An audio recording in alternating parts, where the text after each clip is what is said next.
Hello and welcome to yet another exciting episode of What's on Your Shelf. Today, I'm having the pleasure of sitting with one of the most sought after Kenyan authors. Who am I talking about?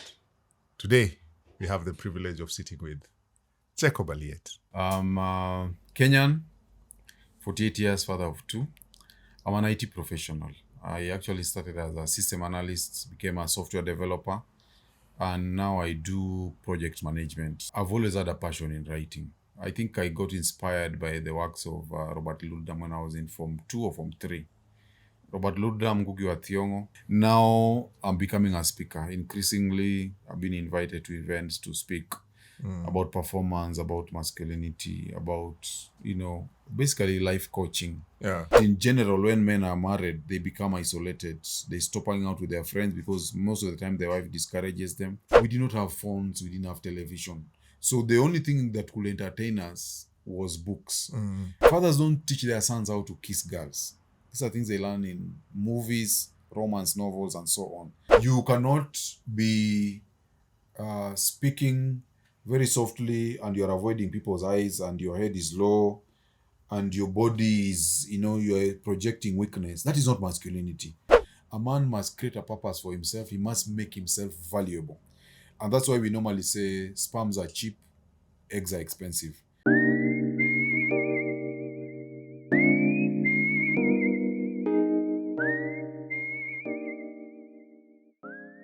People know you so much as a masculinity crusader. How did you find yourself in that space?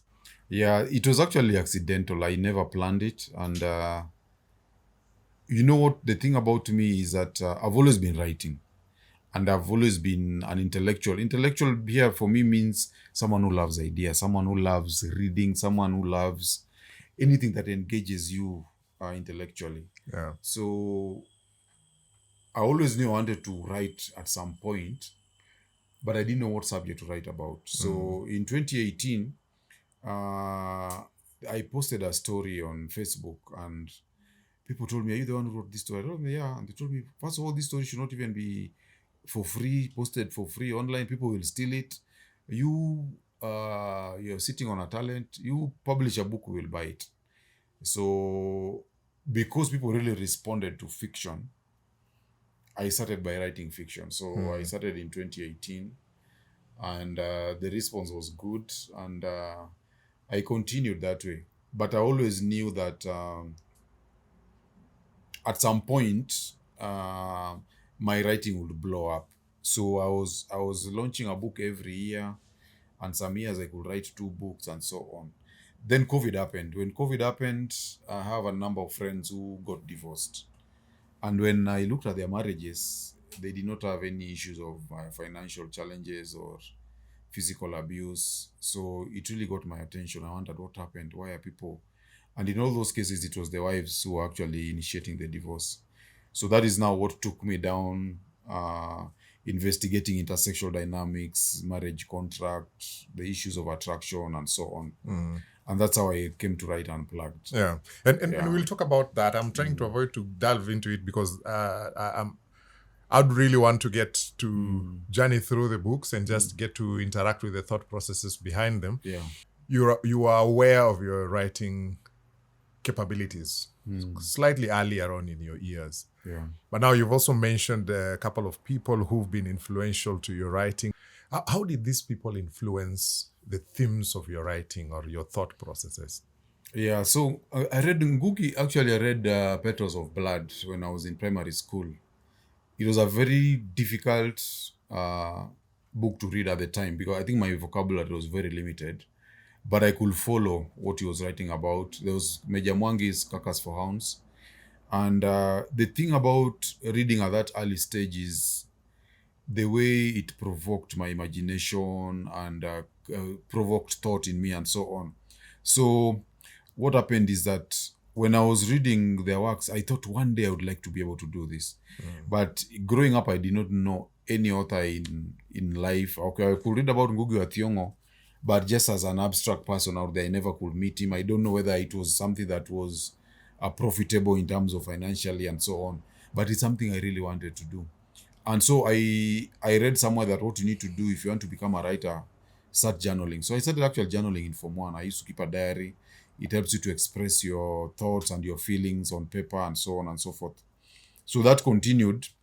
And over the years, various authors have influenced me. Like right now, the three main authors I read are James Rollins. I have some of his books here. Alan Coben and Chigozie Obioma. I consider Chigozie Obioma to be the best writer in Africa right now. I've read 3 of his books. Actually, this is the 3rd one I'm reading. I've read 2 of them. So, and the thing about him, what I like about him is because of his, what we call aesthetics of language. Achebe, of course, has always been one of the greatest, and even Wole Soyinka and Ngugi wa Thiong'o, they were very prolific. They wrote books that were dealing also with the post-colonial times and themes and so on. This guy is dealing with something different, but what I like about him is the way he writes so beautifully. That is what I like about Chigozie Obioma. Yeah, so those guys have influenced me. And also now when it comes to, when I left university, for some reason, I felt I should not read fiction because fiction is not real. So I spent a lot of time reading science, religion, philosophy, and so on. I got so steeped in that. And so that even when I started writing fiction, it is only because people told me that I was writing well. But my heart has always been in academia and in things that are non-fiction. So, and I also think that is why maybe Unplugged did so well. Yeah. Because I was bringing in a background of research and very scholastic approach to issues into writing that particular book.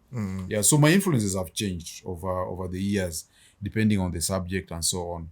So, like for me, I can be reading a book not because I like the story, but because I like the way it's written. Yeah, so sometimes it's a story, but sometimes also it's up because I'm a writer.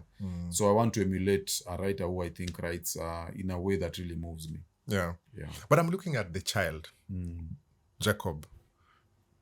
What is it that you can remember from your early years that in your childhood that has shaped who you are today? Well, there's a lot. The thing about me is that, as I mentioned, my father used to bring us books. So we had these books of giants, man-eating giants. And of course, there are all those books about Snow White and the Seven Dwarfs, Cinderella, Little Red Riding Hood, and so on.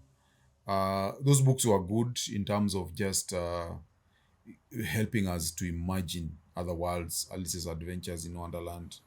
There's a book I read when I was in primary school called Monsters. I don't remember the name of the author, but it is one of the books that really, really moved me. My father died when I was 12, and I went to the rural area with my mother and my other siblings. So in the rural area, I grew up, that was in Kindu Bay now. It's a place that is very rich with ideas, People believe in witchcraft. People believe in this thing called Nyawawa.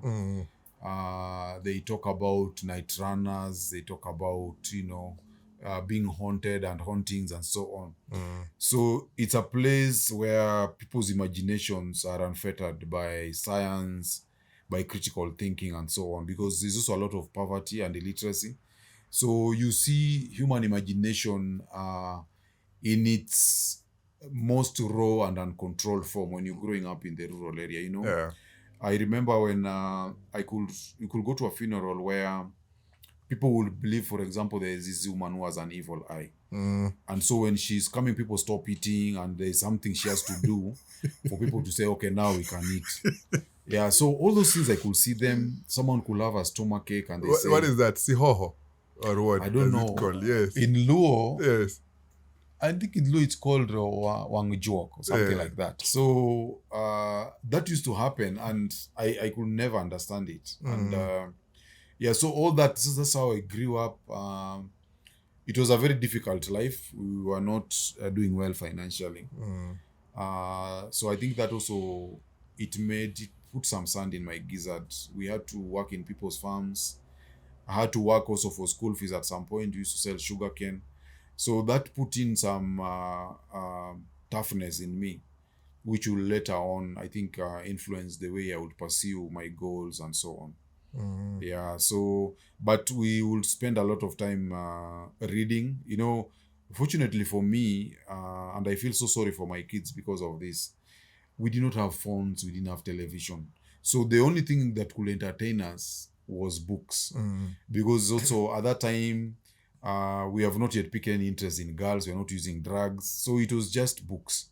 So we read quite a lot. I think that really helped to steep me into the world of books and intellectualism. Yeah. Yeah. But looking at the family setup, how did the family setup influence your thoughts? And Now, in terms of the family setup, Yeah. I'm the seventh one. My mother had 11 children. I was the seventh one. And I had, of course, older brothers. I only have one younger brother. And we have the last three are girls. So we are 8 boys and 3 girls. And my father was polygamous. He had 3 wives. My mom was the youngest.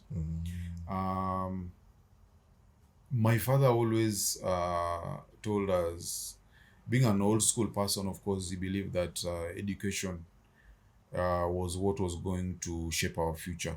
So he was very big on reading and on education. Unfortunately, he was also working with a printing press, so he was able to bring us books, and they used to encourage us to read. And so I think that grounding helped us. We could see our older brothers, the way they were performing in school, the way they were also readers, and they could tell us stories and so on. So storytelling also was part of our life when we were growing up. Uh, Around fireplaces, just at home in the family. We didn't have a television. We didn't even have a radio when we were growing up. So we developed a lot of storytelling, and the reading culture was there. I remember even in school, many times we could exchange books. Sometimes I could even steal books from other kids because I really used to love books. And so I think reading was just part of our life growing up. Yeah. Of course, not all of my siblings were into books as such, but for the most part, most of us liked reading and the stories. Because there's also the competitive aspect when you're growing up in terms of performance in class, in terms of the books you've read, because sometimes our father could challenge us, tell us what this book is talking about, what is the story about, and so on. And the person who was able to do that would get some sort of validation or appreciation, and the person who could not would probably not get that validation. So it encouraged us to learn to read and understand. Yeah. Yeah. What influence do you think he has had on you, your father? In terms of influence, I think basically was that the value of education and hard work. He was a hardworking guy. For him, he was born alone, so he really had to struggle to make it to where he had to make it. But he had to be really tough, very determined, and very, very hardworking. Also, the interactions he had with the people that were around him, the people we considered friends. When I also look back, I get to realize how friendships are shaped in the society. Sometimes, for example, you may want to be somebody's friend, but maybe because of the value they feel they can't get from you, that friendship cannot survive or is not strong enough as a result. Yeah, so those are some of the things that I actually get from my father. There is a place where you've spoken about the things our fathers did not tell us. But now I'm looking at that big home. If your mother was third and you're 11, how the home must have been so big. Yeah. And I'm looking at that man, at the person who's created this big family. Has it shaped your writing? Has it influenced the man that is seated with us today? Okay. Actually, he hasn't, because he died when I was 12, so I was a child at the time. And also because the family was very big, he really didn't have enough time to interact with me one-to-one. Most of the times our interaction was being punishment, mainly punishment, like you've done something wrong. But we could never really sit and have a conversation. But the title, when I say things our fathers did not tell us, it's not really about me at all. Actually, it's about even present fathers don't teach their sons these things. Because I've had so many guys who... Okay, first of all, there are people who lost their fathers, particularly because of HIV, which I didn't know. I only knew when I wrote Unplugged. Guys are telling me, I lost my dad, and now you're like my first father, because this book has taught me things nobody had ever taught me. But we also have present fathers. I give an example. Fathers don't teach their sons how to kiss girls. These are things they learn in movies, romance novels, and so on. So even how to love a girl, and so those are in conversations you don't have with our fathers. It's very awkward. Most of the times, the farthest your father will go is going to tell you, keep away from girls, concentrate on your studies. They won't tell you, what do you do with these girls, and so on. So those are things you learn from your peers, you learn from social media, and so on. So that's why I titled that book Things Our Fathers Did Not Tell Us, because there are conversations that in most cases even fathers don't understand those things that I talk about intersexual dynamics. Yeah.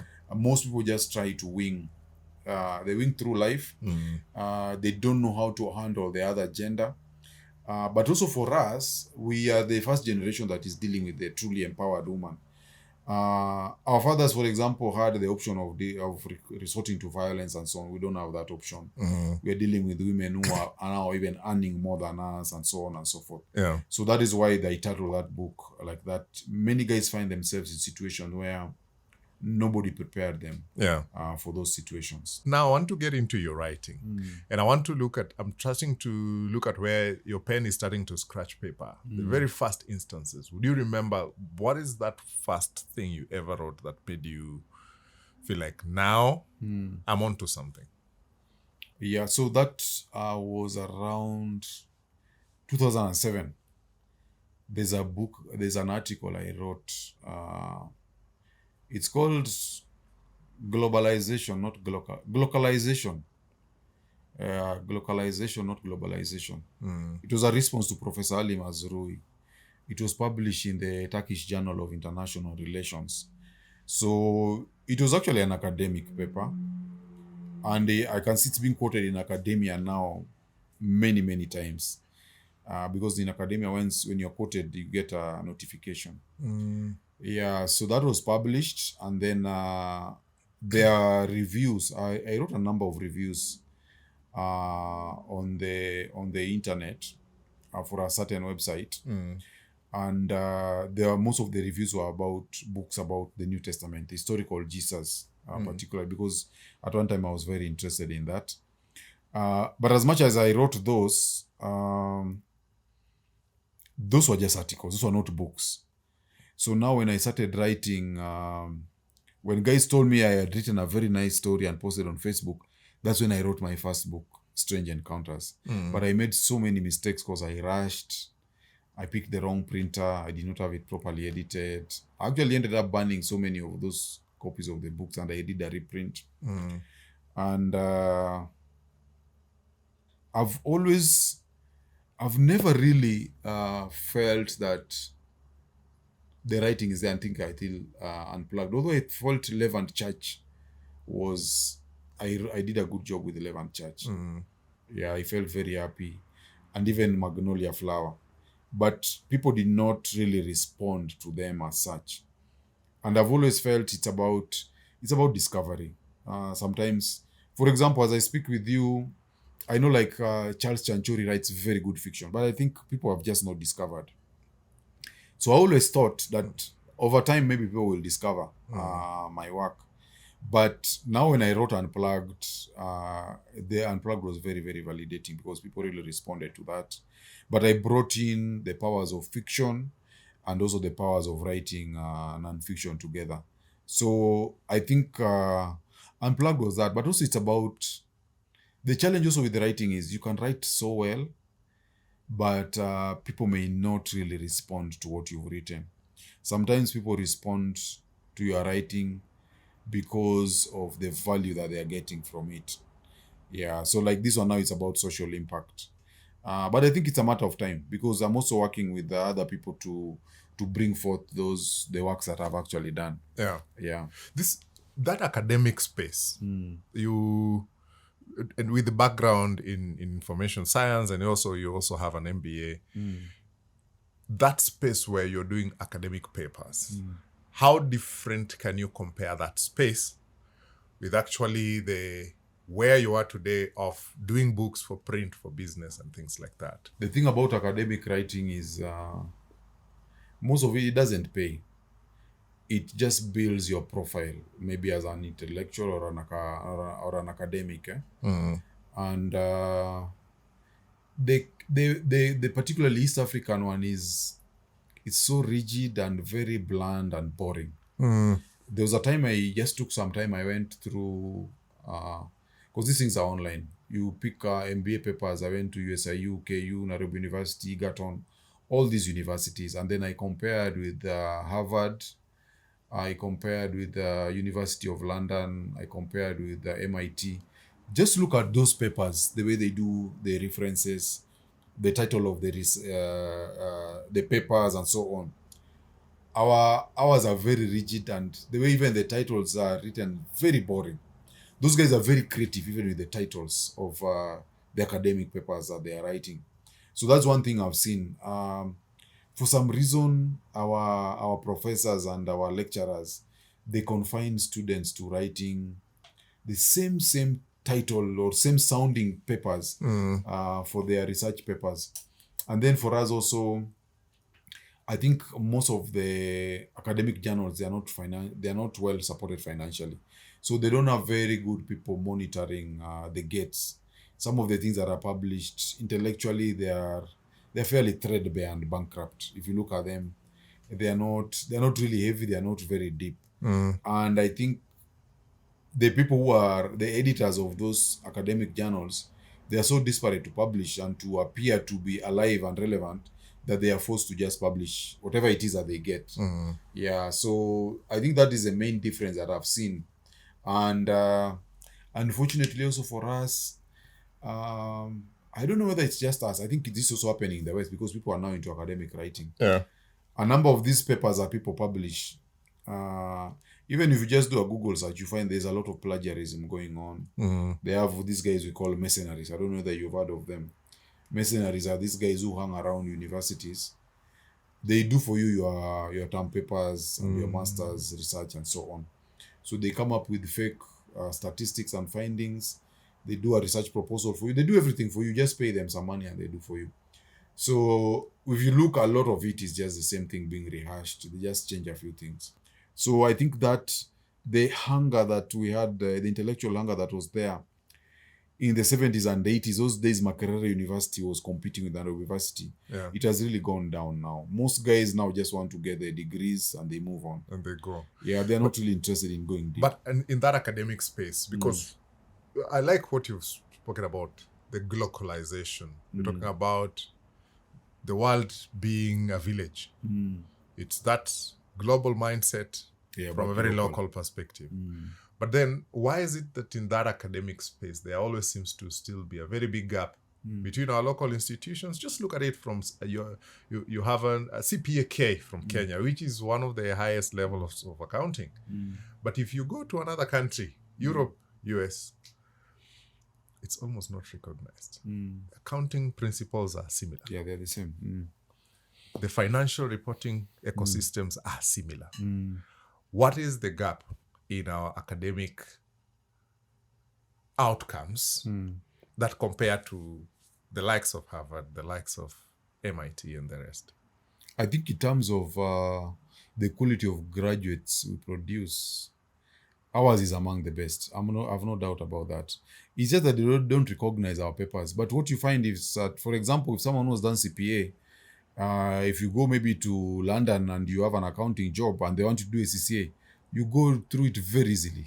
It's very, very easy because our CPA is very, very rigorous. The CASNEB one is very, very intense. Yeah, so it's that is what is there. Is it that maybe we don't have job opportunities and so on? And then now in terms of the setup, you see, like, for example, the engineers we have, what is happening is that most of the guys who do engineering work, the contractors are foreign and so on. So, but doesn't mean we don't have qualified engineers. Our engineers are very, very qualified. The opportunities to apply those skills is maybe what is less. Yeah. Yeah. Jacob, I know you that academic space, I can go and go, but now I want to transition to your shelf. What's here? What's on your shelf? Yeah, so what we have here, We have a number of books by local authors, and we also have some international authors, and these are my books. And this is some of the books I'm reading right now as I'm doing my research for Unplugged 4. Yeah, so I think that is what we have here. The books, of course, there are very, very many. I've read some of them, some I've not read. But it features some of my favorite authors. I've mentioned Chigozie, Alan Coben, James Rollins, and then also a number of our local authors and some international authors. And then, of course, my books. Yeah. We'll talk about your books. And if you're joining us today, this is What's on Your Shelf, brought to you in partnership with Nuria Bookstore, which is the leading online bookstore in Kenya. Check them out online, nuria.com, but also they have a physical shop at the first floor of the Bazaar Plaza. But this also is done in partnership with the Kenya National Library Service, who are the custodian of Kenyan literature works and literary works. By the way, for each and every author, did you know that you need to deposit 2 copies of your books at the Kenya National Library Service? That is just for posterity. One day, people will need to read your books 100 years from today. Where will we find you? But anyway, Jacob, so that we will talk about your 14. God knows how long that will take us. But other than your books, give me your top 3 picks from your shelf. What are your top 3 books from this shelf? There's this one, Black Order, James Rollins, this one. Black Order. Then there's, of course, Chigozie Obioma here. Chigozie, you've spoken about him. Although I'm still reading him. And then there's On the Historicity of Jesus. This is Richard Carrier. Very controversial book. On the historicity of Jesus. But let's go quickly through them. Black Order. Tell us about this one. It's historical fiction. It talks about a group when Hitler was losing the Second World War. This is a group of Nazis who came together and they sort of created some superhuman of some sort that was going to destroy the world and destroy the enemies of the Nazis. So it's about that sort of group of Nazi army guys who secluded themselves, special weaponry, and they were basically experimenting on human beings to create a superhuman who could not be killed from bullets and so on. So in the process of pursuing that endeavor, they were doing some very cruel and inhuman experiments on people, testing drugs, testing weapons, and so on and so forth. So that is what the book is about. They were picking people who they felt had very superior biological qualities, very tall, very strong people. Most of them were from Germany, Aryan race, and so on. And then they would subject them to certain experiments. Yeah, so that's what it is about. But what I love about the book is about the way it is written. Very, very deep. Very, very deep. What is that thing that has stood out for you in this book? What stood out for you? What stood out for me is about how Rollins describes particularly the scenarios and the scenes in the movie, the thought processes. What are the particular characters thinking about? What are they feeling? And what are they seeing? It's very descriptive writing, and it describes things in a very raw manner that actually it grabs your attention and it keeps you hooked. Yeah, so that's the thing about it. And then Chigozie Obioma, you've spoken well about him. Yeah. Chigozie also, of course, it's about his writing. The way he describes characters, flowery, very beautiful language. And the depth, the way he's very introspective, the way he talks about characters. You know, Chigozie, Chi normally means a god in Nigeria. Like we talk about Chinua, Chimamanda, Chigozie. The Nigerians, they normally believe that when everyone is born, there's a god that is assigned to watch over you. And that god is called your Chi. When you die, that god is the one that gives an account of your life. before the gods. Because they believe that, and I think I heard someone quoting Corinthians recently saying the same thing, that you're not judged by your actions, you should be judged by what is in your heart. Sometimes you see someone doing something that is very cruel, but when you realize why they're doing it, then you realize, okay, so it's not that cruel. So the cheese are the ones now who give an account of what was happening in your mind when you're doing a certain thing. Yeah, so the way he describes, like in Orchestra of Minorities, the way he describes how the cheese are giving an account of their subject to the gods, it's very, very beautiful. The kind of wisdom that he brings, you know, the way the Nigerians have this thing of, they have these conversations where they pepper the conversations with wise sayings and so on and so forth. He does a very, very good job of it. Yeah. What is it that makes this book among your top picks? It's just the language. The language and the story takes you down the depths of human emotion and human thought and human experience, human suffering. It looks at both joy and happiness, joy and sadness, and the way it goes down sorrow. It really explores and plumbs the depths of sorrow. Yeah. On the history, in the historicity of Jesus. Yeah. This one is about, this was by Richard Carrier. I'm actually in the process of reading it. Although I'm familiar with the content, I just need to know the evidence that he looks at or that he presents. Because what he does is just examining the Bible and extra biblical evidence for the existence of Jesus. So that's what the book is about. He tries to establish whether a historical Jesus actually existed or whether it's just a story that you find in the Gospels. What did he say? What is it? What? I think he says he died. We have reason to doubt that he existed. That was his conclusion. Don't you think that also influences how you look at it? Is it the thought that goes behind your research for your upcoming Unplugged? No, just follow the evidence. It's just the evidence.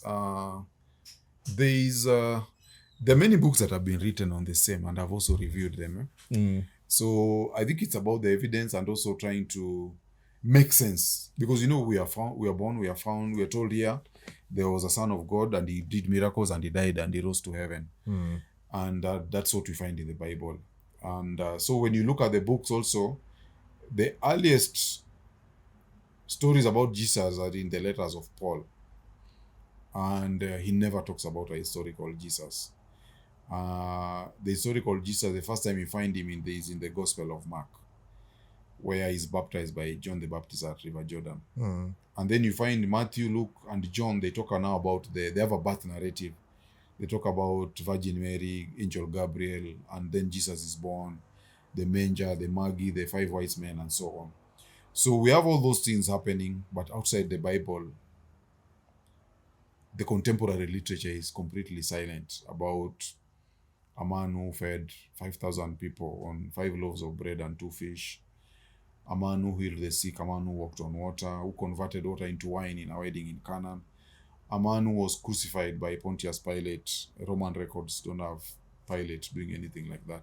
So we are looking at all that, what happened, what does this mean? We're just trying to reconcile, to make sense of it. Because even in terms of the Gospels, nobody knows who wrote them. Matthew, Mark, Luke, and John. Many people normally assume it's the disciples of Jesus who wrote them, but there's no eyewitness account of Jesus anywhere. What are you thinking? What are you hearing? Let me know on the comment section. Yeah, I know this religion is very emotive, but also there are conversations we have to confront. There are things I feel like as a people we have to delve deep into them, as partisan as they can be, as hard as they can be to interrogate, because it's in such spaces that we get to open them up and learn from them and forge a way forward. So what are you thinking about that whole story of Jesus? And we'll talk about that at some point in this conversation. But Jacob, take us through your books. Take us quickly through your book. We'll delve slightly on the Unplugged because it's done well commercially. But also now just getting to know the other writing. Maybe I don't know if there is any particular order you'd want to take us through them. Yeah. We can start with this. This was my first book. Mm. This was the first. Actually, I'm very fortunate. I found this first print. This was printed in River Road. You know. Yeah. As I told you, I really rushed. So this is the one you burned several copies. Yeah, and even the subsequent one to that, I still burned them because I was under a lot of pressure. Writing is like I think it's like music. I don't know whether if you've watched the way some people do their music, the way they are patient, you know, the way they can just open with a certain tune and then they wait and then it builds up into a certain crescendo. And you can't tell how it's going to play because it's so controlled. And when they're releasing, it's like some energy. So even writing, I think when you're a young writer, you don't know so many things. You make so many mistakes. You're excited to have your book out there. It's like having a child. So this was my first one. What were the strange encounters? Most of these stories in Strange Encounters, they are basically based. They are situated in the village. They have a mythological perspective. They're about night runners, about wizards, witch doctors. They're basically about things that happen in the rural area, but a paranormal sort of perspective. Yeah, or paranormal horror-ish perspective. Kendu Bay is in Homa Bay County. Yeah. The lakeside. Yeah. We were told that there is an association that is duly registered for night runners. Yeah, I've also seen that. I don't know whether it's serious. I think those guys are joking. I've never known what to make of it, but it doesn't make sense to me. So I think it's a joke. I don't think they're serious. Anyway, in my village, we are told about stories of night runners, and some are included. Have you ever experienced a night runner? And that's the problem I'm having because I grew up in the rural area. I never met a night runner, even once. And when I was in standard 7, 8, we used to go for these disco matangas and we could even come back home at 3 a.m., 2 a.m. You never met somebody? Never. Although my brothers say they have. Okay, what we've seen, me I've not seen, but my brothers tell me they have experienced it. Yeah. They've experienced a case where someone knocks your door at night when you're sleeping. When you open the door, there's nobody. There's no one. Or they throw something on the roof. My brother says there was one time he was sleeping in a house, the window was broken. So when he was sleeping, someone puts a stick and they just prod him when he's sleeping. When you wake up, there's nothing. The stick has been removed. So after it happened a few times, he realized, okay, so someone is playing again. So he pretended to be asleep. Yes. So when this guy brought the nini, he just grabbed it. And they struggled with it that he won. So he presented that as evidence. So someone was doing this. You see, this is actually the bakora this guy had. And so we were speculating who it could be that is doing that. But we used to be told about, like, we live next to the lake. So there are people say they have seen hippos that have earrings, they have bull rings. Hippos are nocturnal creatures and they are very aggressive towards human beings. So people say that there's some people who manage to tame them and they use them in their night running activities. You ride it like a horse. Yeah. But I never encountered those guys myself, although also people talk about them, but I never encountered. They're even in places where I think people even say that person, his homestead. Even us, we have that. I've also tried to think about it from because I'm also very interested in psychology. I've tried to think about it in terms of psychology. What psychological phenomena could this be? Is it? I used to joke it's lack of exercise when I was younger, but now I don't know what it is. Is it split identity? I don't know what it is. Yeah, I've never understood it. So Strange Encounters. Tell us about, are you from Homa Bay? Do you know of that association? Maybe tell us in the comment section. Then from Strange Encounters we went From Strange Encounters we went to Shoreline. You know what Shoreline is? Can you say what Shoreline is in Luo? Shoreline in Luo. Shoreline is like Tienam or Tiewat. Yeah, yes. Tienam. So my Luo is not bad. Yeah, so Shoreline was the next. But what is interesting about Shoreline, I was inspired by some writing, some pictures, some drawings that I found online. It's a story about a girl who was born with deformities, and the village forced the mother to throw her away because they thought she was a bad omen. The mother could not throw her away. So she went and hid her. Similar to the story of Moses. She was just hiding her in some lake somewhere. But a creature found her there and adopted her. And raised up to the time she became a teenager, she decided she wants to go and live with human beings. So that is what the story is about. She had some, what was seen as genetic defects, actually it turned out to be strengths, survival strengths for her, particularly living underwater. And so that's what the story is about. Interesting. What's your hope with your reader on this one? What do you hope they can pick from this book? It's just about survival and overcoming challenges, and sometimes what you see as a curse actually can be a blessing. That's what the story is about. Many people have read it think it's a horror story, but that is what it is about. Yeah. And it's science fiction. For me, it's science fiction. Yeah. Because I use the octopus there. Octopus is one of the most intelligent invertebrates. They say it has 2 brains. Actually, they say it's the only invertebrate that's capable of dreaming. For you to be able to dream, you need to be able to have one side of your brain active and the other one asleep. So octopus is apparently capable of doing that. And the reason you don't see octopuses in an aquarium like this is because they always figure out how to get out. Yes. You cannot keep them in captivity. They can always figure out, and because they can even go through a very thin hole. Because they don't have bones, they know how to squeeze themselves through very small holes and they can always get out. Yeah. And then they also have this thing called autophagy. If you cut off an arm of an octopus, it will grow back. An octopus can feed also on itself if it's very hungry. And the fat it has eaten will still grow back. And so on and so forth. So I also use the octopus there as one of the main characters. So there's some element of science fiction in it where we explore all those capabilities. There's so much about the lake.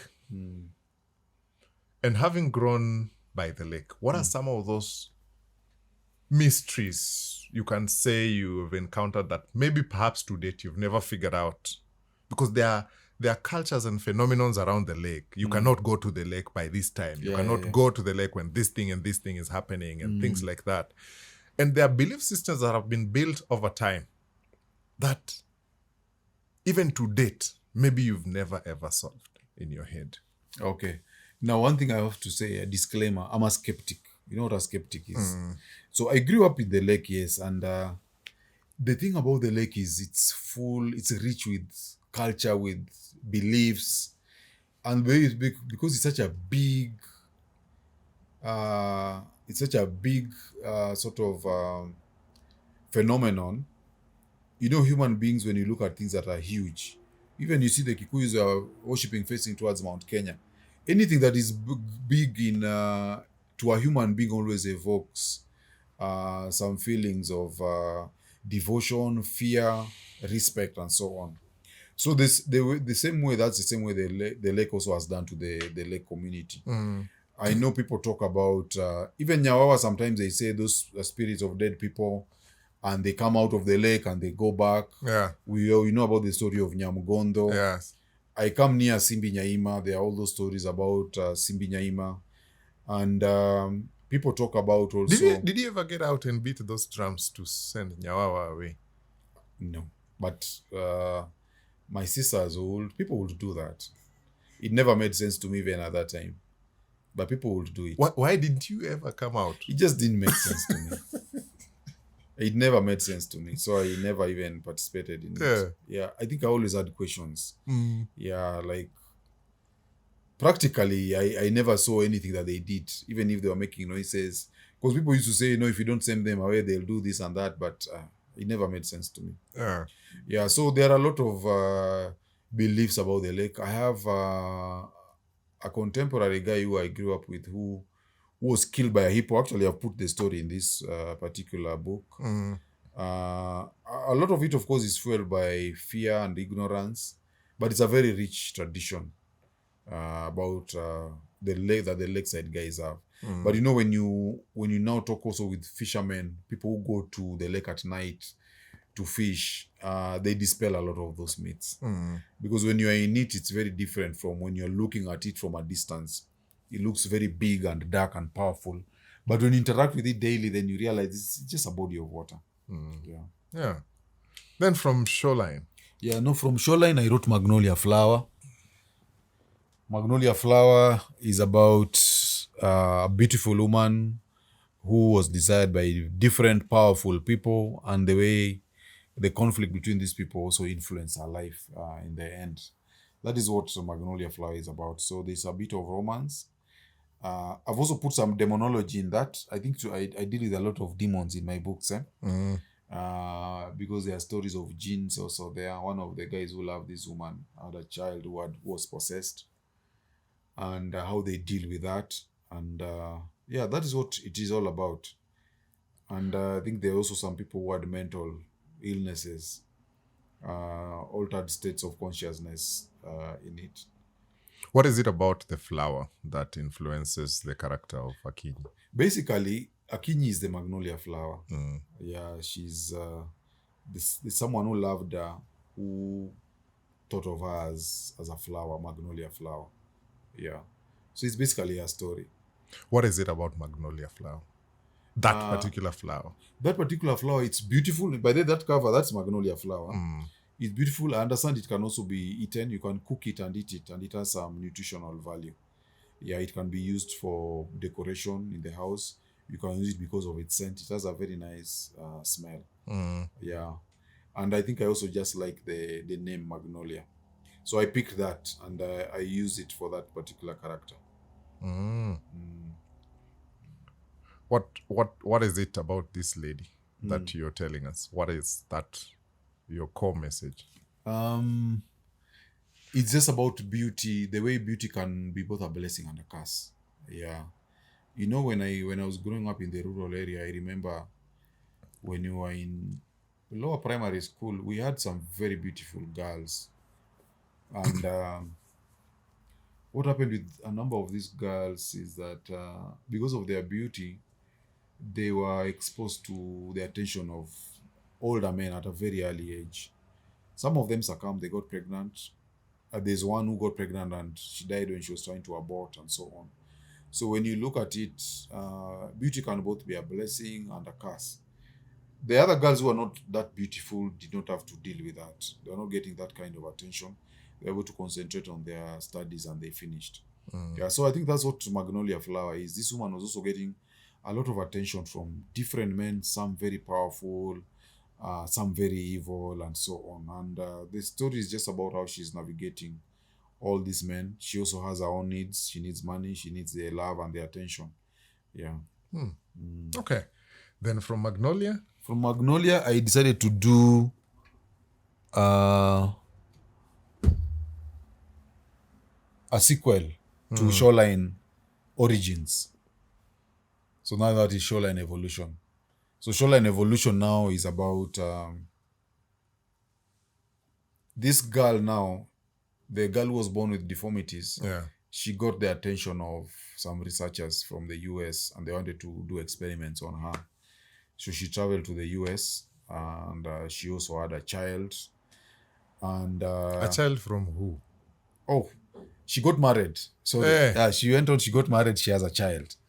Yeah, so Evolution 1 ends where? Where she's become... where she's married. Now she's a woman. She's Yeah. a woman, and she's pregnant. It turns out she's a married woman, and she's pregnant, and she's moved to Olambwe Valley with her husband. Yeah. The husband is Kenyan. From She's the Kenyan, lake. Luo actually, from the lake. Yeah. Okay. Yeah. And then now she goes, I can see New York here. Yes. So yeah, so she got the attention of some researchers. These guys wanted to study her because they could not believe a human being could have all those capabilities. So they wanted to study her. There was a doctor who took an interest in her case, a Kenyan doctor, and he's the one who hooked her up with those people in the US. So now when she went there, apparently there was this arms race between Russia and the Americans. The Russians also heard that there's a special woman being brought from Kenya that going to the US, and there were some Russian mercenaries who decided to stage a kidnapping of her. And so when she was in the US, they kidnapped her. So the story is about now how she gets her freedom from all these people who are competing for her. Mm. Yeah, Interesting. I like the creativity behind the cover. the cover. What happened to the octopus, the parent octopus now? Because I'm seeing the octopus strangling this New York statue Yes, the Statue of of Liberty. Liberty.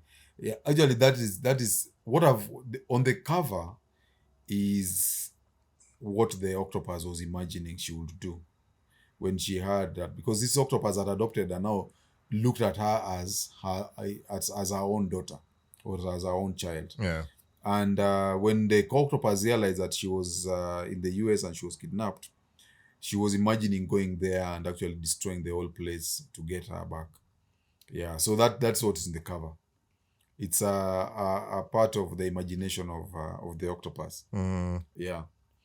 So in this second edition, do we ever go back to the sea to meet We do. the parent? We do. Uh, A lot of things happen. It's the octopus here is almost like a fully fledged character. I give her emotions, I give her thoughts, and the challenge with writing a book like this is making it realistic. Yeah, because these octopus had to travel to the US and they had to be transported to the US in order to be together with the daughter and so on. And how they are going to do that was something that I had to take time to actualize it. Yeah, so that is what it is. But it was a very challenging story to write. Yeah. what feedback has people given you based on their... Now you're taking me back to a very interesting area. Let me tell you something. Before I wrote Unplugged, 60% of my readers were women and 40% were men. And most of my readers of fiction, most of my female readers of fiction, they really love the story. They bought it for schools, bought it for their kids, and so on. So they love it. They really love the story. Yeah. Because I do a lot. It's not just about that, because at some point, this girl, when she was captured by the Russians, she escaped and she was captured by some Indian tribe in some forest somewhere in the US. And now from there again, she had to escape from this tribe to get her freedom. And now in order to also do that, she also utilized some of the powers that she had that she was born with and so on. So it's a very interesting story. It is. Yeah. Sounds very interesting. It's action-packed, Yeah. thrilling. Guys, then So from there, I went to Levant Church. Levant Church is about... there's a guy who was in a Kenyan university. I think it is Daystar. He made a woman pregnant. He was there to study to become a pastor or a bishop. But because he made a woman pregnant, he was expelled. When he was expelled, so he started a life with this woman, but he had no he had no source of income. So he started a church in the slum somewhere in Kawangware. He called this church Levant Church. And in order to differentiate himself from other churches, he was telling now his congregants to perform sacrifices the way they were doing in the Old Testament. Blood sacrifices. So they will sacrifice goats on the altar. Now, what he did not know is that when he was doing that, the place where he had set up that church, 100 years earlier, there is a virgin who was sacrificed by some Maasai tribesmen in order to appease the gods. So one time this guy was sacrificing a goat, but it reincarnated this virgin who was sacrificed. And so the story is now about how this virgin, when she's reincarnated, she entered the body of another woman, and now how she wreaks havoc in this pastor's life. That's what the Levant Church is about.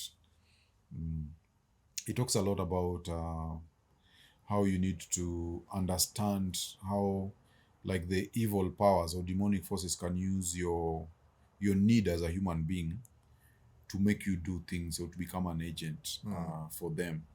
So there's that. There are also issues about possession and the mental issues like schizophrenia and old age issues. I've also put them there.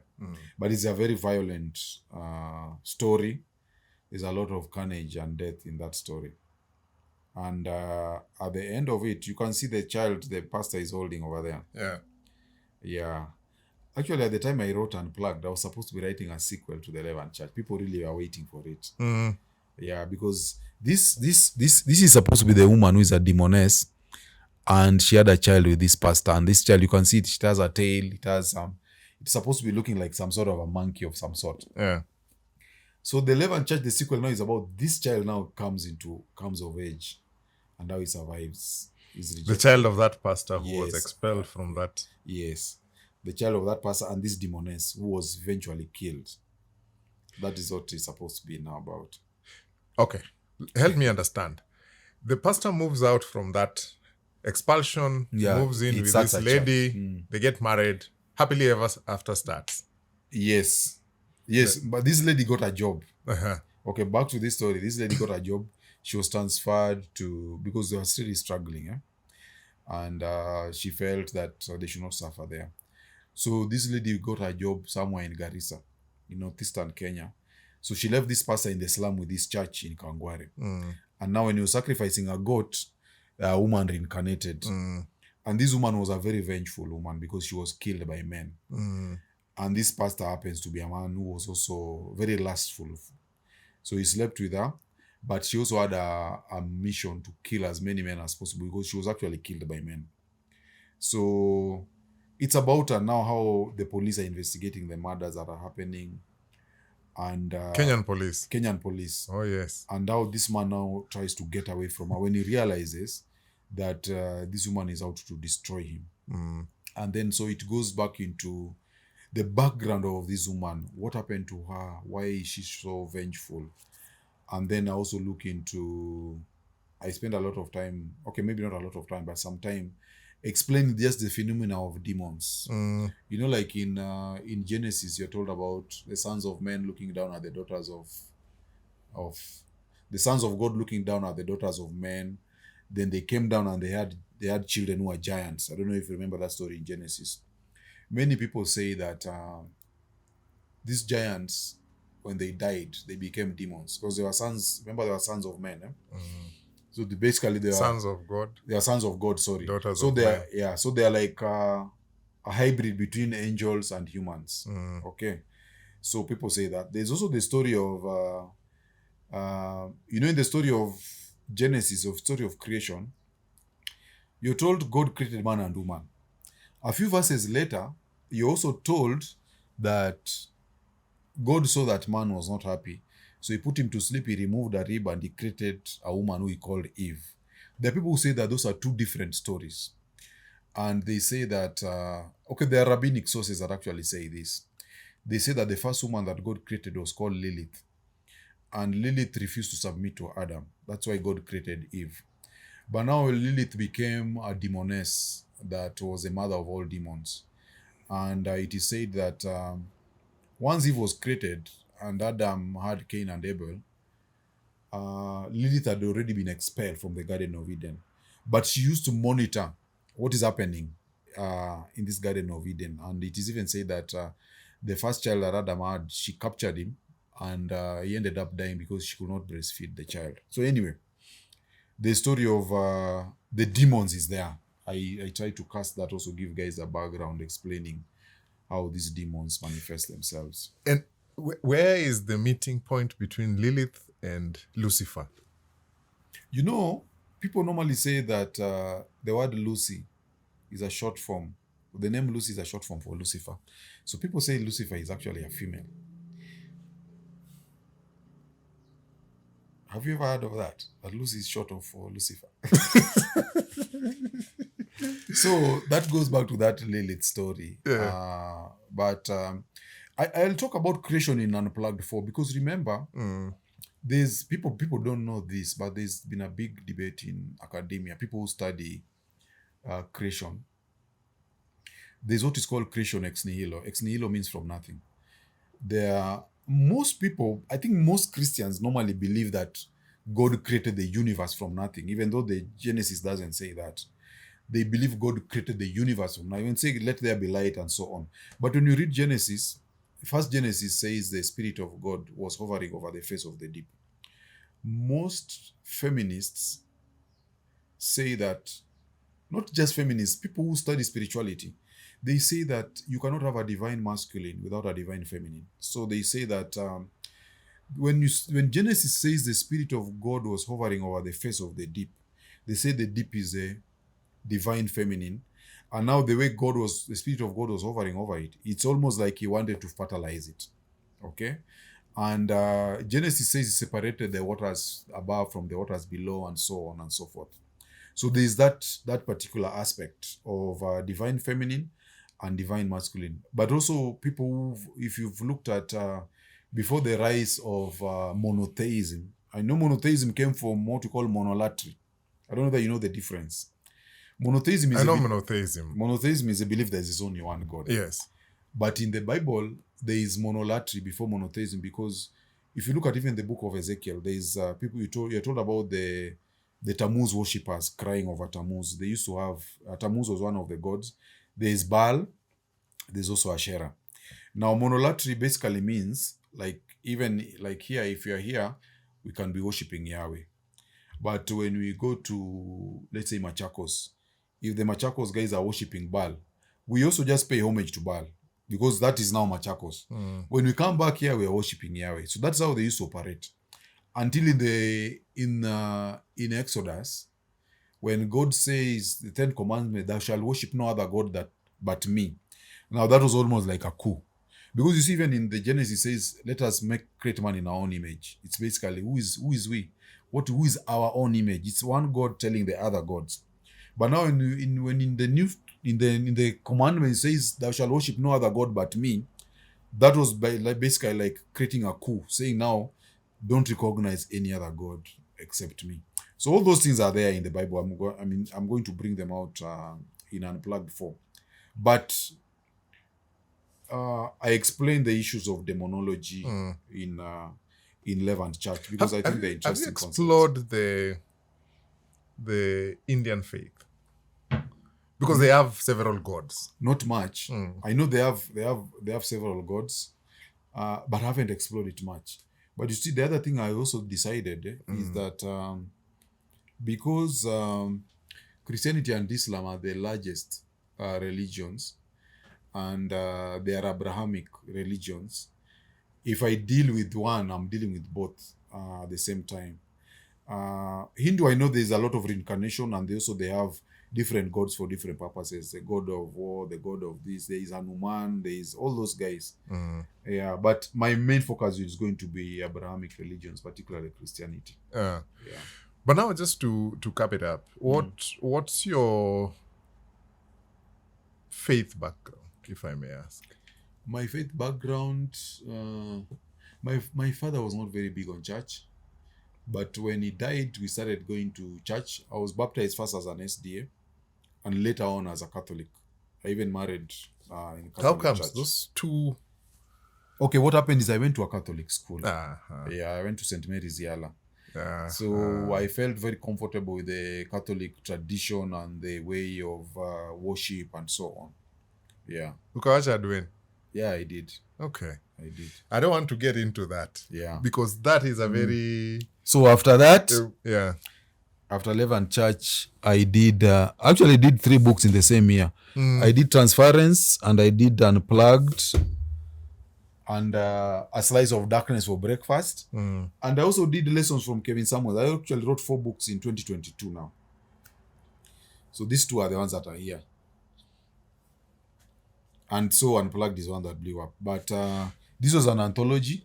So this was the first Unplugged? Yes, that's the first one. This one is the one that has taken you to... Yeah, it's still very strong. Even the other two have not got to its level of popularity. Yeah. I'll get to Unplugged. I'll talk about the Unplugged series because there are several, guys. There are three now. The fourth one you hear is coming on religion. Yeah. Transference. Yeah, so Transference it's an anthology of short stories. And if you look at that, have you ever seen something like this, by the way? I'm trying to understand. I'm looking. That is called a Rorschach chart. It is normally used in psychology. Like if you have a brain damage, they show you a diagram and they ask you, what do you see in this diagram? And normally what you see is an indication of the extent of damage you could be having in your brain. Particularly people who are having manic episodes and people suffering from schizophrenia and things like that. They have those Rorschach charts. They are very different. You told, look at this. What do you see? You just describe what you see, and a psychiatrist is capable of saying what kind of problem you could be having, whether it's delusions of persecution of grandeur, and so on, whatever it is. Transference itself is also a psychological phenomenon where someone transfers like some sort of trauma from one character or experience to another. That is what Transference is about. Yeah, it's also one of the short stories there, where one person imagined that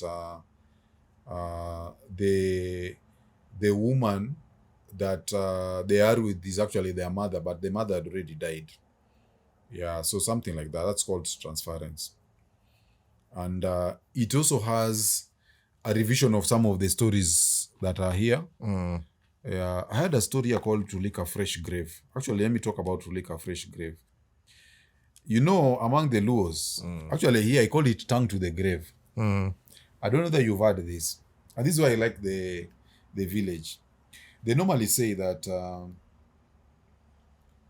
in the food chain, now in terms of spiritually, now not about the food chain that you talk about, spiritually in terms of the food chain, a man is higher than a snake. Okay, so when a snake bites you and you die, your spirit remains very heavy on the spirit of the snake. So the snake sort of needs to cleanse itself, in quotes. So the Luos believe that the snake will come and lick your grave after you've been buried, and that is how it releases itself from that weight or the burden of killing a human being. So this here is a story about someone who was bitten by a snake and he died. And when he died, so guys were sitting in the fireplace and say, by the way, this guy, hiyo nyoka itakuja. Ati hiyo story ni fake, hiyo ni hizo stories za jaba. Say no, what if it's true? So some guys decided, bana, let's wait. We got this grave, we wait for 2 days, we see whether it will come. So these guys waited. They sat a whole night. The snake did not come. But now when the sun was just rising, the snake came. So that is what the story is about. I don't want to give you any spoilers. I also don't want to give you any spoilers. Look for that. Yeah, so I've redone it and also put it in that. I did some of the stories that I didn't do very well earlier. I compiled them and put them in Transference. Yeah. Yeah. So I want to jump. I know there are several guys, and check out Jacob, and he'll share his social and platforms and spaces where you can find him. So check out, as you can experience.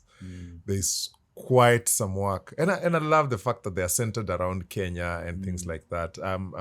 I'm so amazed in how you've taken the day-to-day conversations and stories and built thought processes around them.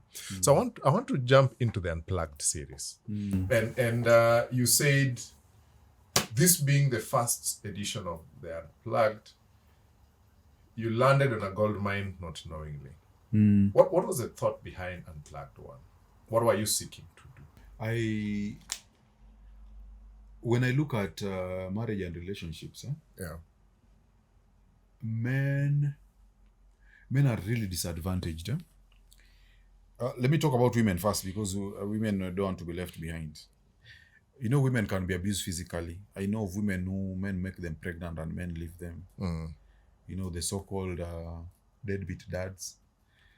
I know of women who are abused and they go through different sorts of abuses, including the R word. And because of that, uh, we have women empowerment, affirmative action. There's what is called gender parity in workplaces and so on. But now, when you look at the cases of men, the people who commit suicide because of relationships are men. Women rarely don't commit suicide because of wameachwa. Maybe they'll cry, they'll call a few friends, but that's it. But men actually commit suicide because a woman has left them. Men also have destroyed, they kill their entire families and themselves just because a woman is leaving them. Many men have become alcoholics because of relationship challenges. During COVID time, I know of cases of men who are left, like your business goes through a rough time, you don't have money, you can't pay rent, and then your wife leaves. In many of those cases where you come home one day, you find the house is empty. There are guys who they just buy alcohol, they close the door, and they drink this alcohol until they die. I have cases like that where guys asking me, Jemo, umesikia Jemo apigagi simu yake nini. They go, they find the guy is died, surrounded by empty bottles of alcohol.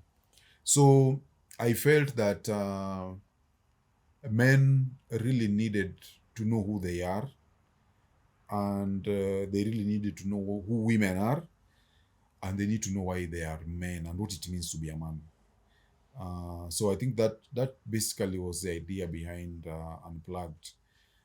Most of the things that we've been taught, because when I was researching the book, I felt sorry even for myself, because the things that we learn from Hollywood, from mainstream media about relationships, most of them are wrong. And actually, most of them are the ones that make men kill themselves and kill people. So I wanted to now correct all that. That is the whole purpose of Unplugged. Things like the soulmate myth.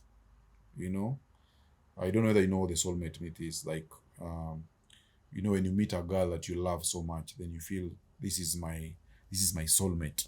You love each other, and she loves you, and she also tells you she's your soulmate.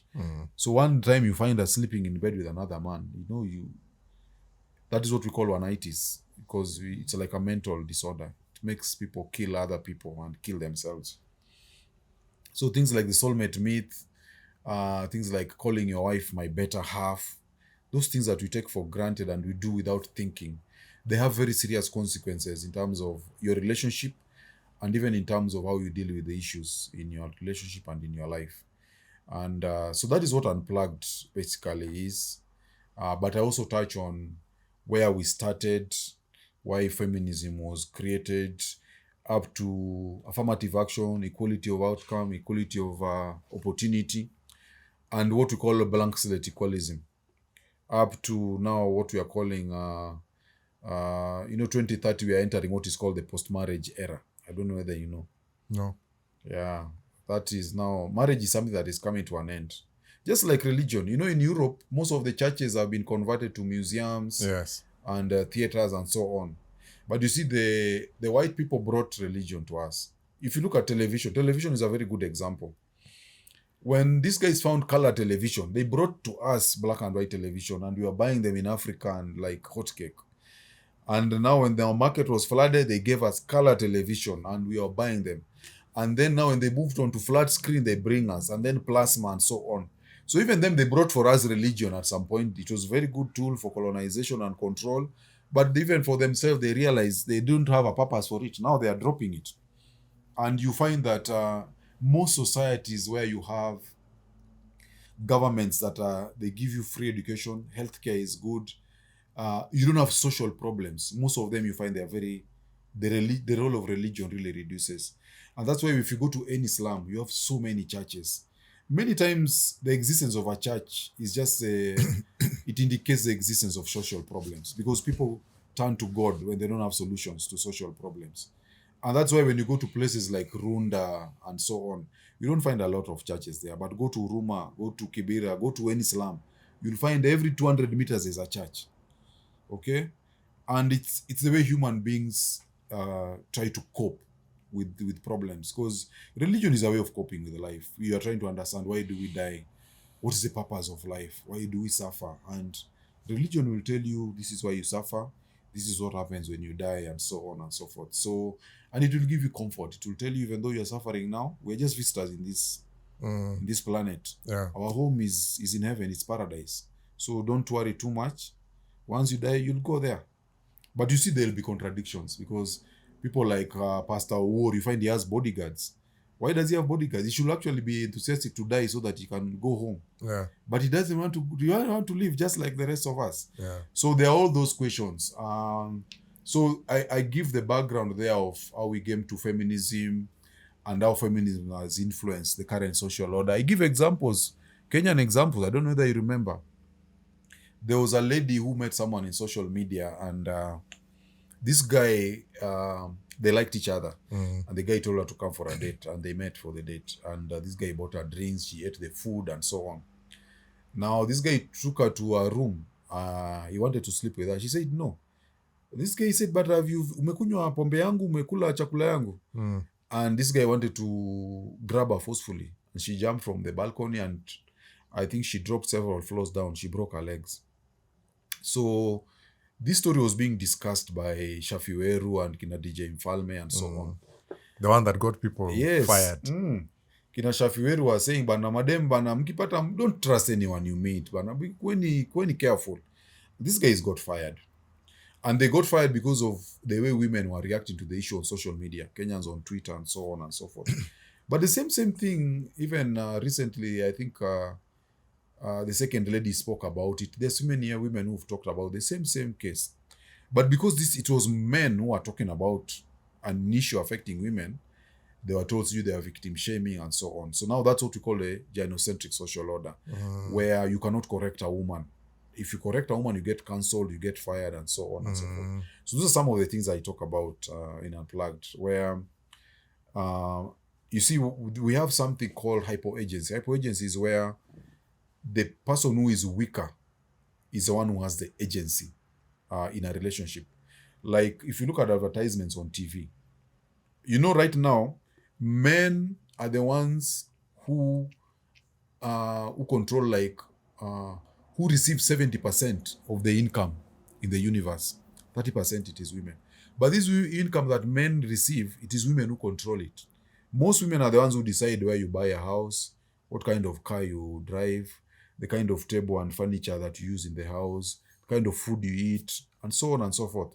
So the women will tell you that they are disadvantaged, but they are the ones who still control things. And even if you look at the stories in the Bible, stories of Jezebel, King Ahab, story of Samson and Delilah, and so on, women have always had that soft power. But unfortunately also, women have also been misguided, and many of them use that power in a very, very wrong way. Yeah. And another thing that most men also don't know, in every generation, even in our generation now, 98% of women will pass on their genes. The women at least who are not single, or who are not childless. But you know, only 40% of men will do that, including married men. There are many married men who raise kids who are not theirs, but they don't even know. So that is what Unplugged is about. It tells men to identify, to understand female nature, what makes a man attractive to a woman, and how do women move in relationships, what drives them. The biggest thing about Unplugged is evolutionary psychology. You know, and that is where the difference now is. The only good thing about it, when it comes from a religious perspective, a lot of it is in harmony with what you find in the Bible. Most of it may be because the Bible is from a patriarchal background, but in terms of evolutionary psychology, in terms of the gender roles, I try to explain in Unplugged why we move the way we move, why women are attracted to certain kinds of men. Even when it comes to the ovulatory cycle of women, the menstrual cycle, women don't like the same man throughout. The kind of man they like keeps changing. It keeps changing. And that's why many women also, they divorce. Yesterday I was looking at a judge the wife was divorcing him after 39 years of marriage. So the way women change is very, very different over time compared to how men change. Yeah. Who should read this book? The book, any man of age, particularly because I've seen reviewers who are more than 60 years old who found it very, very useful. But particularly the younger men, although even guys, you see, when I look at the reviews, the guys who are in their 30s, they say, I wish I read this book 10 years ago. So the earlier you read it, the better. Yeah. Because some people make mistakes. And when they read this book, then they can see their mistakes. I've had guys who've read the book and they insist they must see me. And when we eventually meet, the guy tells me, this story you're telling in this page, this is exactly my life. In fact, I wanted to meet you so that I know how we knew this story, because this is my story. The reason the book has really sold is because the stories resonate so much with the experiences of most men. Most guys, you know what normally happens? You meet a girl maybe in campus or high school, you fall in love. But 99% of the time, that is not the girl you'll marry. She'll meet someone who is older than you, who is doing better in life, and they'll get married and move on. And most guys don't understand why. So they're left at broken. And you try to explain to guys what women want and what drives women is very different from what drives men. What do women want? Women just want value. Women prioritize survival, but men prioritize romance. Men are idealistic. Men are idealistic. That's why we are very good as creators and innovators. We imagine things. Like if I imagine a certain woman is the most beautiful woman on earth, that is what she's going to be to me. And it's because of our idealism, that's why men have been able to create things like religion, countries. Even a country does not exist. But men will just say, this is the border. This is Uganda. This is Kenya. Yeah. If you look, there's no border there. But these guys have decided now this is the border. And they'll fight and kill each other because of that border that doesn't even exist. Yeah, you don't cross this border without a passport or whatever. And the same way guys can decide we are Christians and you are Muslim. But you're the same people. But because you guys believe something different, we kill each other. Yeah. So men are very idealistic. When it comes to relationships, a man will believe this woman is going to love me the way I love her, and we are going to raise children and we will die together. But now when this woman leaves this guy, he doesn't understand. Why do you do this? I've done so much to you. I gave you everything. I talk about what we call the war bride dynamic that explains the way women are survivors. In the Vietnam War, Americans, they went to Vietnam and they killed, of course, a lot of Vietnamese. There was a lot of death. When the war ended, these Americans needed to go back to America. But what you find is that with every plane that was going back to the US, there were a lot of Vietnamese women who had fallen in love with the American soldiers, and they went back with them. Those are what we call the war brides. And this war bride dynamic is seen everywhere there's an occupying force in any community. So women will fall in love with the more competent males, regardless. Even if you are an occupying enemy force, they will still love you because you are better than the men that they had. They will not say, these are the guys who killed my husband. No, they'll fall in love with you and you'll go and have children with them. I remember, and it rings a bell. You remember that time when NYS was deployed to help in cleaning up and building bridges. Now they went to Kibra to clean up the trenches and things like that. I remember one of those morning shows, Jalango joking and saying how women now, some quite mature, had fallen in love with this NYS boys. The way unaona tu huyo kijana wa NYS vile anaingia kwa mtaro, anatoa hiyo takataka, wazee kwa hii village wajawahi hiyo takataka, and they fell in love with those NYS guys. And when you say that, it rings a bell. But then what part does emotion play? What part? Because I've met you. I've met this one. I've created something. Then there is this person who's come. Where is that balance? Where does it leave this whole conversation? Now, that's why it's really important to understand female nature. Unplugged 3 is about female nature, but I'll just touch on it. Among human beings, there's what is called the dark triad personality. And dark triad is, it refers to Machiavellianism, psychopathy, and masochism. So Machiavellism, as you know, is the trait where narcissism. Sorry, Machiavellianism is a trait where someone the end justifies the means. A Machiavellian person can trick you, they can con you, they can use you, so long as they get what they want. That's Machiavellian. Normally they use trickery. And then there's also sadism. Okay, narcissism basically is being very selfish. Yeah. So most narcissists, you'll find most guys who are leaders, most people who are leaders, they are normally narcissists in the sense that they put themselves first. And most of the times, to become a leader involves a lot of manipulation of people. Unaona, if this guy, kama nataka kura ya Mombasa, this is a guy I need to talk to. Even if you hate him, you'll find a way of getting close to him so that you can get your whatever. And then there's also psychopathy. Psychopathy basically means you do anything it takes. Now, women love men who have dark triad personalities. And that's why we say women love bad boys. Bad boys are basically men who put themselves first. And they don't care about what women think. They only think about themselves. And you know, when they say nice guys finish last, that is what it normally means. When the bad boys are done with the women and they are heartbroken, then now they'll come to the nice guys. And the nice guys will tell them, I'm sorry, that guy is a bad guy. It's okay. The nice guys play stepfather, for example. Most guys who are stepfathers, they are nice guys. So when you look at Unplugged, we look at this dark triad personality, female nature. One thing many guys don't know, you know about the Stockholm syndrome. The Stockholm syndrome was detected in Stockholm. There was a bank robbery that was taking place. So these robbers came, they took people hostages, they locked the bank. And so when the cops were trying to negotiate for hostage, they were telling them, okay, give us 2 hostages, we'll give you some pizza. They do that.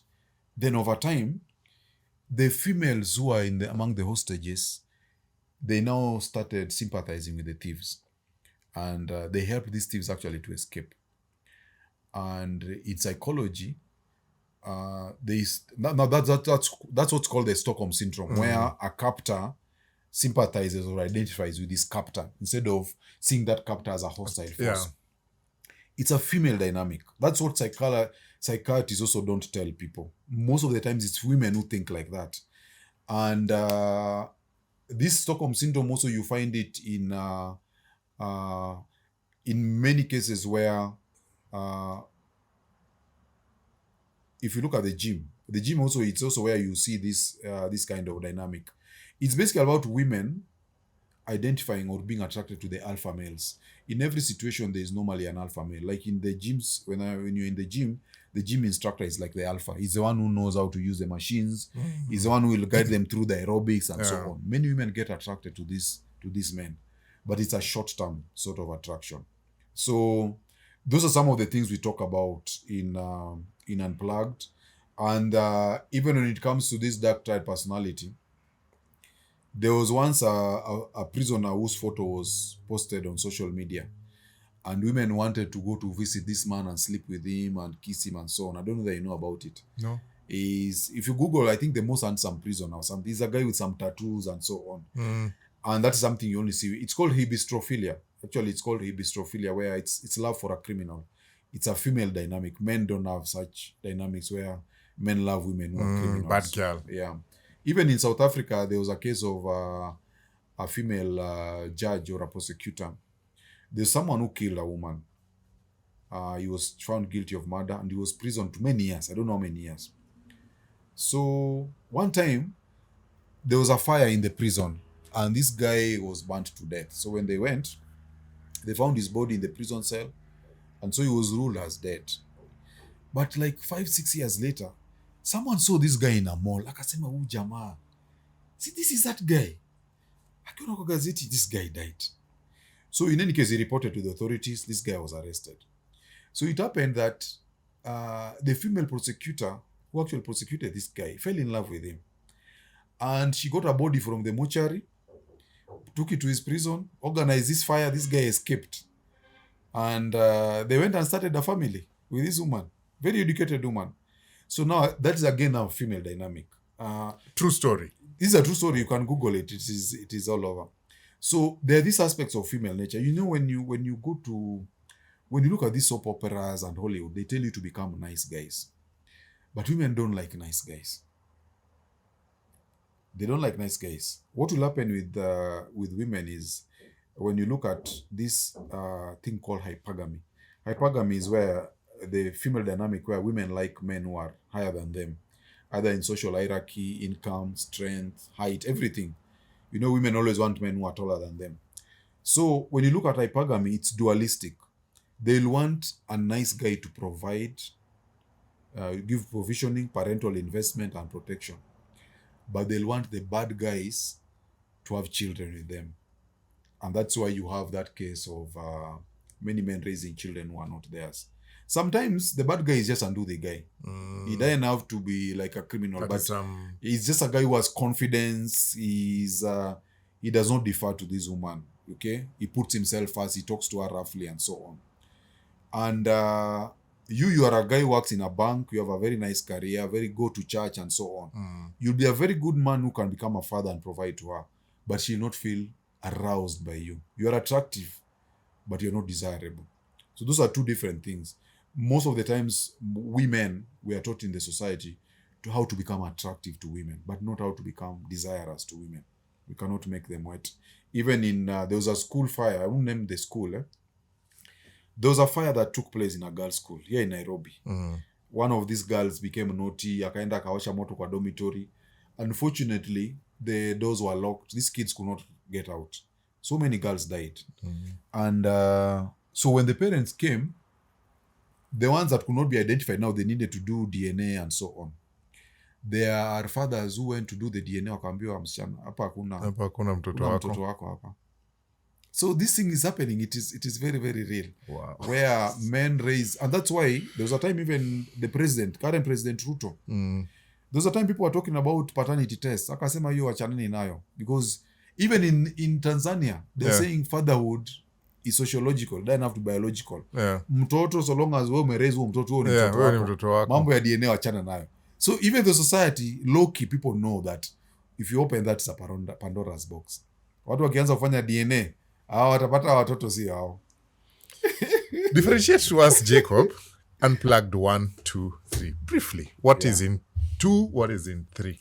Yeah, so 2 is basically, it focuses on particularly success. Success from a masculine perspective. How do you become a successful man?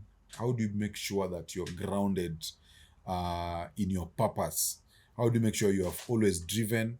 How do you make sure you're physically fit? How do you make sure that you have what we call the masculine frame in your life? And so that even after your career is over, when you retire, you are ready for retirement. That's what Unplugged 2 is about.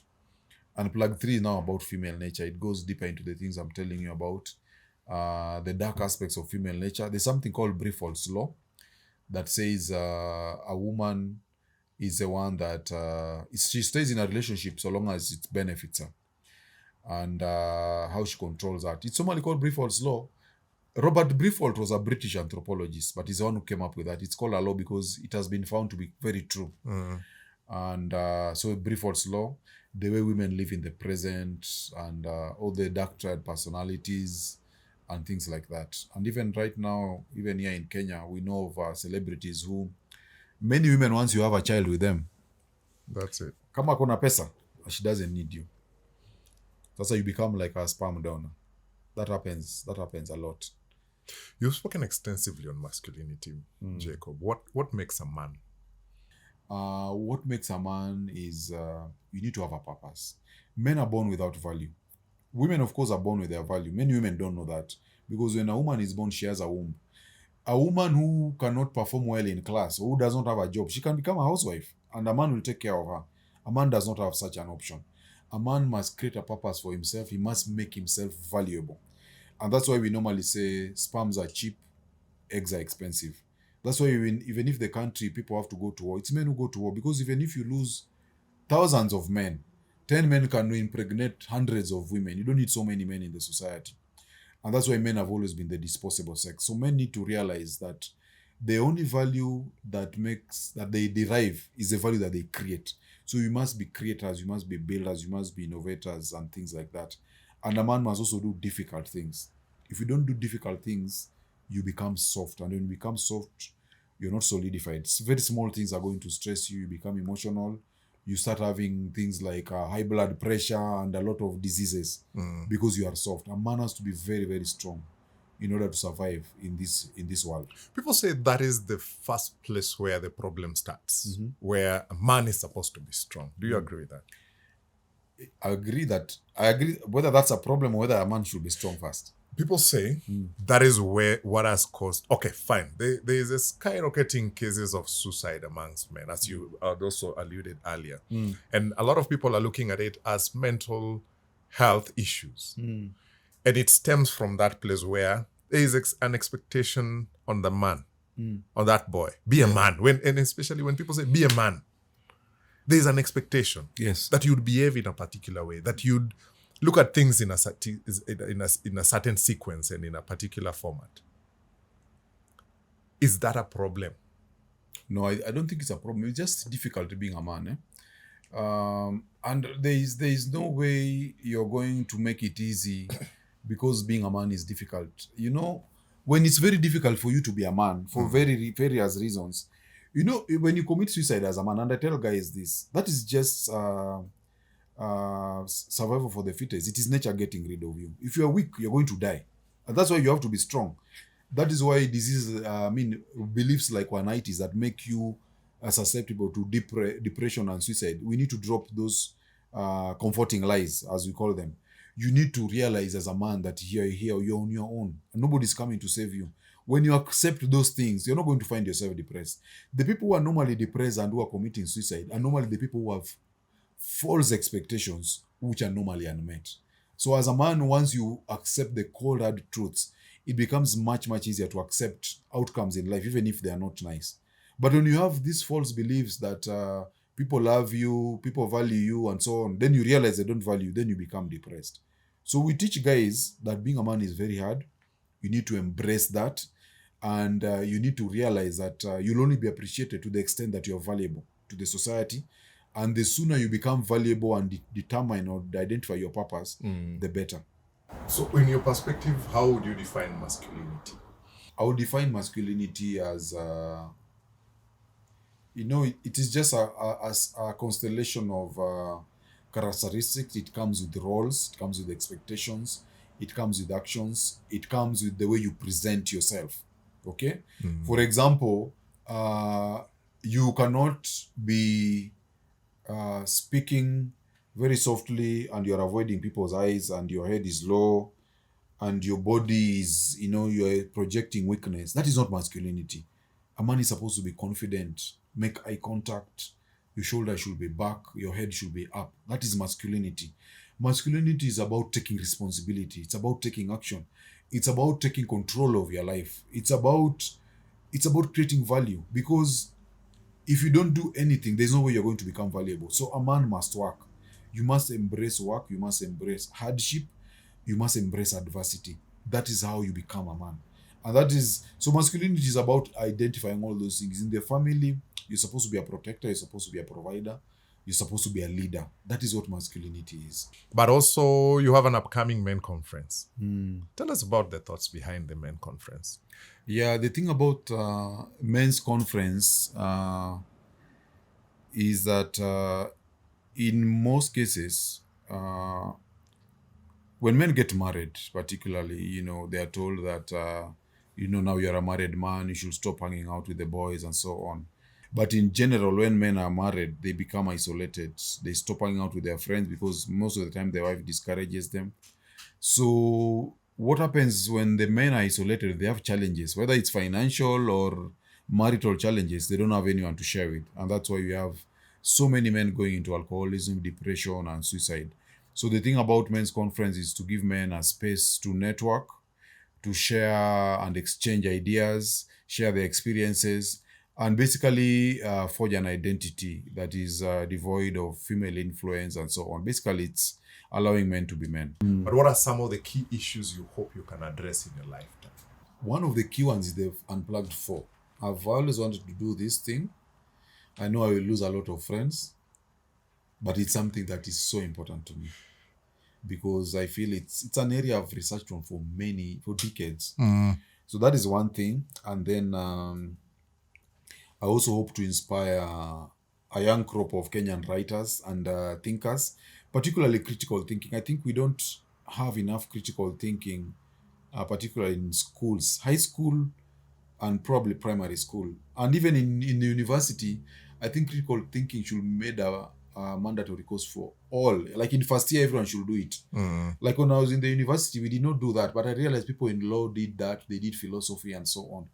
So I think critical thinking is really, really important. We lack that in the society. And that is why people are able to celebrate when someone, a tribesman, is given cabinet secretary position, they now feel they are part of government. Because it's just lack of critical thinking skills. So that is what has held us back as a country, even and as communities. We are not able to pick the right leaders because we think emotionally. We are not able to tell between the lies that we are told. Yeah, so I think I'd like to promote critical thinking, and I also want to make a contribution just in terms of releasing us as a people from the shackles of colonialism.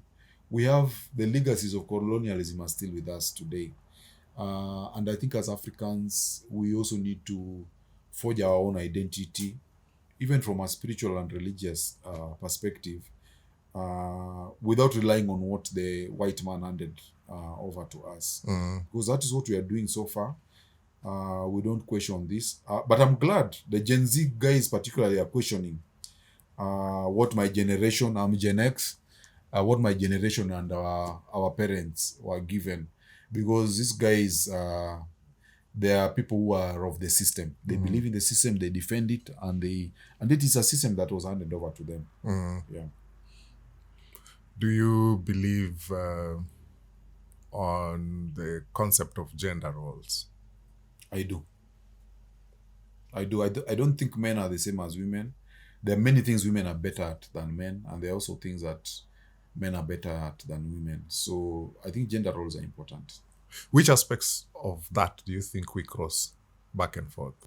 Okay, I think that many women like being taken care of. They want men who can provide for them and protect them.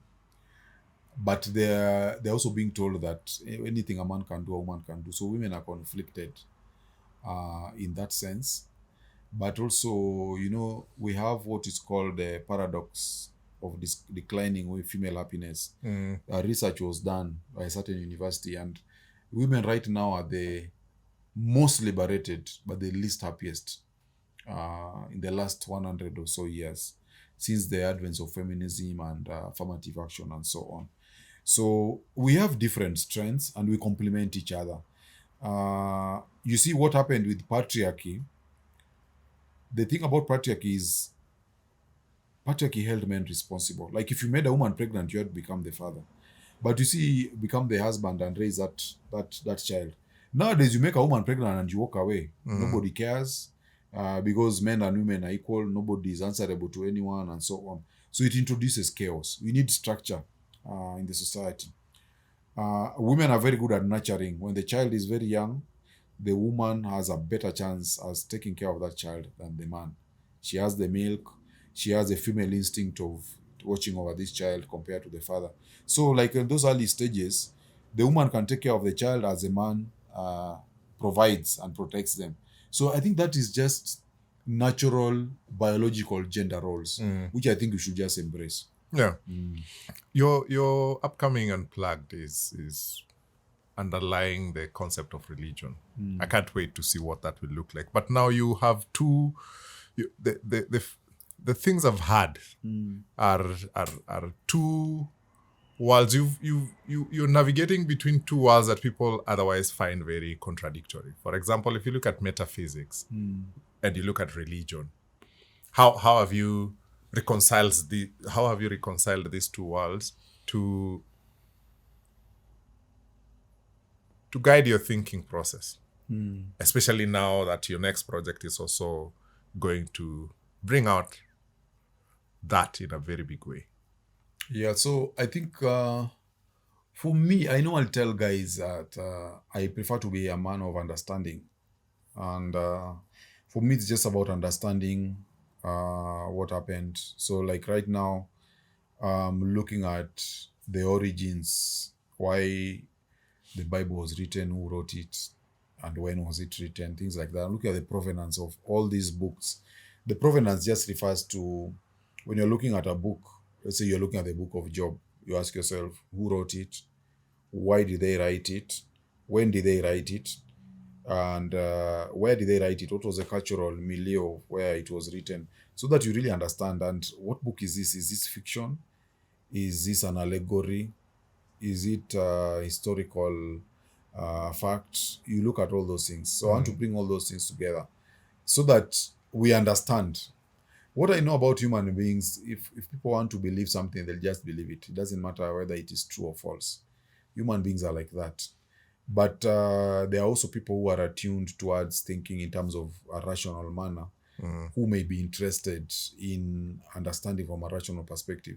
So I also know that when the book comes out, there'll be people who will really embrace it, and there'll be people who will not, because human beings are like that. We are flawed, and we tend to be very, very emotional when it comes particular to issues, religion or spirituality.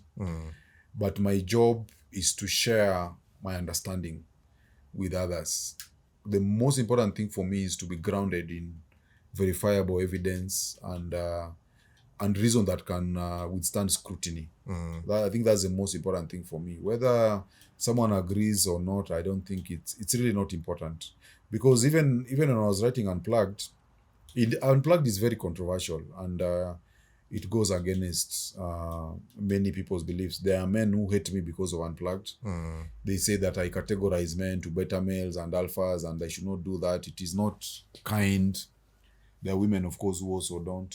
But what has happened is that the friends I've got because of Unplugged way outnumber the ones that I lost. So I think that is also going to happen with this, because like I've seen from this Gen Z, these are guys who are willing to interrogate issues. They don't believe in just accepting beliefs that they're handed down to them uncritically. So I think I will have an audience that will be able to examine issues. Because what I've seen, the challenges with our education, we start reading or we start learning and then we are separated. Some guys study finance, others are studying medicine, the guys architecture, others are studying computer science, and so on. People don't understand archaeology, sociology, history.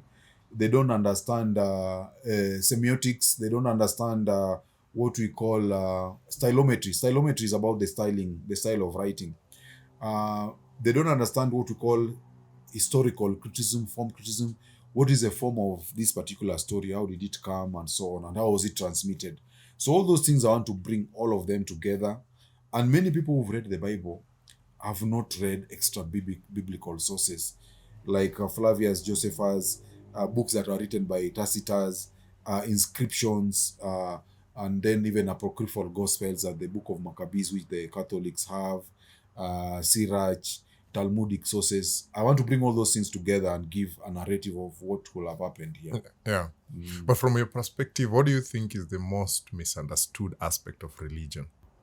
I think most people are religious. I think they are the majority. Can you really say the majority are misunderstood? It's the majority who misunderstand the minority. The most misunderstood. Yes. I think that okay, let me say it this way. The most misunderstood, I wouldn't say it's about religion, but it's about what I do. I think many people give up. They think that it is too complex to understand. So they give up. They tell you, for example, someone will tell you, Bana, with this human brain of yours, you think you can understand God. Or someone will tell you the carnal mind cannot understand the spirituality. Or they will tell you that there's a certain unknown person who read all these books and decided it is all useless, or decided that God exists, and so on. People will try to tell you to give up. And but I think people are just lazy. I think the most misunderstood thing is that these things you're actually capable of understanding them, the origin, the purpose, and everything about them. That I think is the most misunderstood. So most people just accept. Yeah. They just accept based on faith that this is true, because they think trying to understand is too difficult. It will take a lifetime and you won't even succeed. Yeah.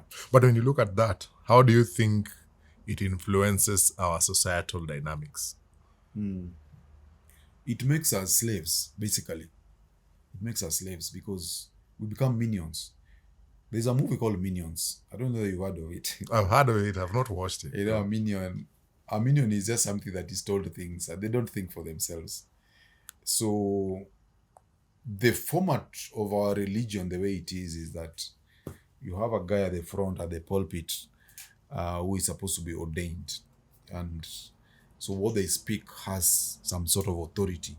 So because of that, people don't question. They place themselves in the hands of this person. They entrust them as a source of knowledge and wisdom and even blessings. But these same people, that you saw the case of Pastor Kanyari, they commit fake miracles. They make women pregnant. Some of these women go to them